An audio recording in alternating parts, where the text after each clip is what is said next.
बलि की यज्ञशाला में पधारना।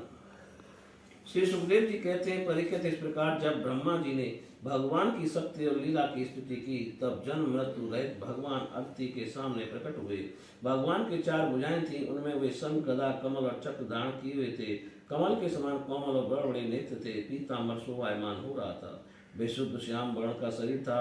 मकराकृति कुंडलों की कांति से मुख कमल की शोभा और भी उल्लसित हो रही थी।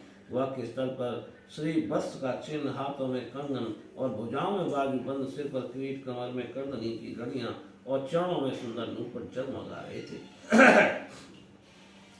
भगवान गले में अपनी स्वरूप भूत बनमाला धारण किए हुए थे, जिसके चारों ओर झुंड के झुंड भौरे गुंजार रहे थे। उनके कंठ में कौस्तुभ मणि सुशोभित थी। भगवान की अंग कांति से प्रजापति कश्यप जी के घर का अंधकार नष्ट हो गया।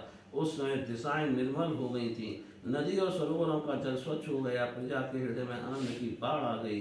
सब ऋतुएं एक साथ अपना अपना गुण प्रकट करने लगी। स्वर्ग, लोक, अंतरिक्ष, पृथ्वी, देवता, गौ, और पर्वत, इन सब के हृदय में हर्ष का संचार हो गया।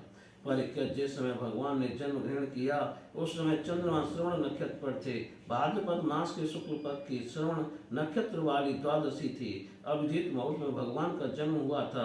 सभी नक्षत्र और तारे भगवान के जन्म को मंगलमय सूचित कर रहे थे। परीक्षित, जिस तिथि में भगवान का जन्म हुआ था, उसे विजया द्वादशी कहते हैं। जन्म के समय सूर्य आकाश के मध्य भाग में स्थित थे। भगवान के अवतार के समय शंख, ढोल, मृदंग, ढक और नगाड़े आदि बाजे बजने लगे। इस तरह तरह के बाजों और तुरहियों को तुरंत ध्वनि होने लगी। अप्सराएं प्रसन्न होकर नाचने लगी। श्रेष्ठ गंधर्व गाने लगे। मुनि, देवता, मनु, पितर और अग्नि स्तुति करने लगे। सिद्ध, विद्याधर, किम पुरुष, किन्नर, चारण, यज्ञ, राक्षस, पक्षी, मुख्य मुख्य नागगण और देवताओं के अनुचर नाचने, गाने एवं भूरि भूरि प्रशंसा करने लगे तथा उन लोगों ने अदिति के आश्रम को पुष्पों की वर्षा से ढक दिया। जब अदिति ने अपने गर्भ से प्रकट हुए परम पुरुष परमात्मा को देखा, तो वह अत्यंत आश्चर्यचकित और परम आनंदित हो। प्रजापति कश्यप जी भी भगवान को अपनी योग माया से शरीर धारण किए हुए थे, विस्मित हो गए और कहने लगे, जय हो, जय हो। परीक्षित, भगवान स्वयं अव्यक्त एवं चित स्वरूप हैं। उन्होंने जो परम कांति में आभूषण एवं आयुधों से युक्त हुआ शरीर ग्रहण किया था, उसी शरीर से कश्यप और अदिति के देखते देखते वामन ब्रह्मचारी का रूप धारण कर लिया। बोलिए वामन भगवान की जय। उन लोगों ने कश्यप प्रजापति को आगे करके उनके जात कर्म आदि संस्कार करवाए। जब उनका उपनयन संस्कार होने लगा, तब वह गायत्री के अधिष्ठाता देवता स्वयं सविता ने उन्हें गायत्री का उपदेश किया। देव गुरु बृहस्पति जी ने यज्ञोपवीत और कश्यप ने मेखला दी। पृथ्वी ने कृष्ण मृग का चर्म, वन के स्वामी चंद्रमा ने दंड, माता अदिति ने कौपीन और कटवस्त्र एवं आकाश के अभिमानी देवता ने वामन वेशधारी भगवान को छत्र दिया।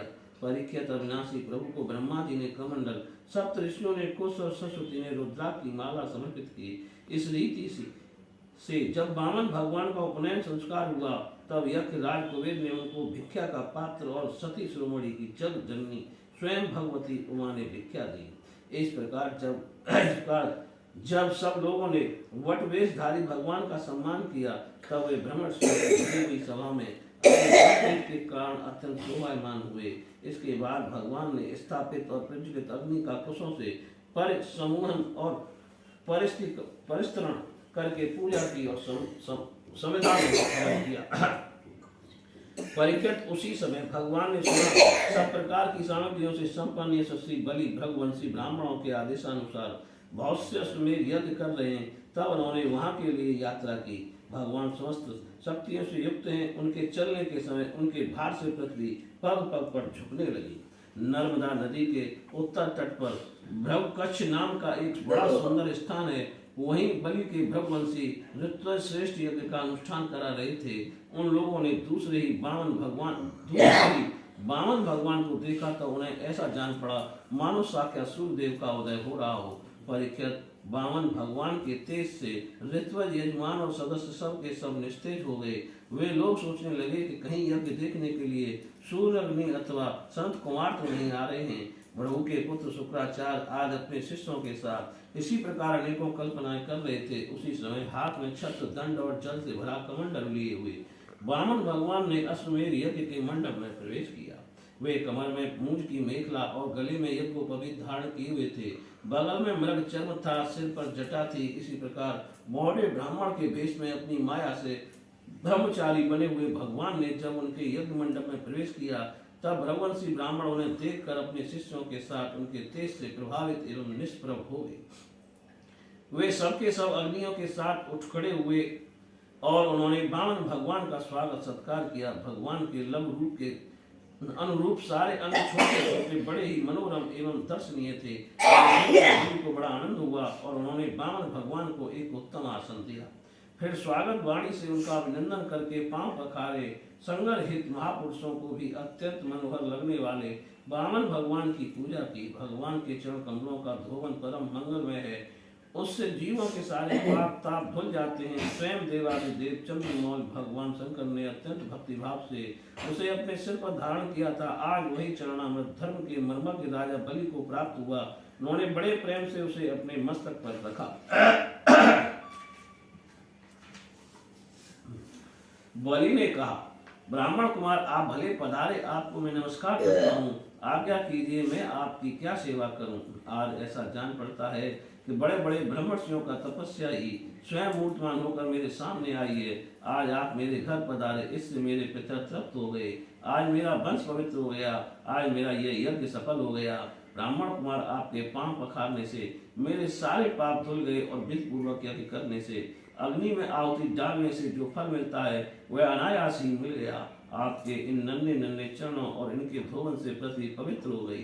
ब्राह्मण कुमार ऐसा जान पड़ता है कि आप कुछ चाहते हैं। परम पूज्य ब्रह्मचारी जी, आप जो चाहते हैं, गाय सोना सामग्रियों से सुसज्जित घर, पवित्र अन्न, पीने की वस्तु, विवाह के लिए ब्राह्मण की कन्या, संपत्तियों से भरे हुए गांव, घोड़े, हाथी, रथ हुआ सब आप मुझसे मांग लीजिए। अवश्य वह सब मुझसे मांग लीजिए। बोलिए श्री कृष्ण भगवान की जय।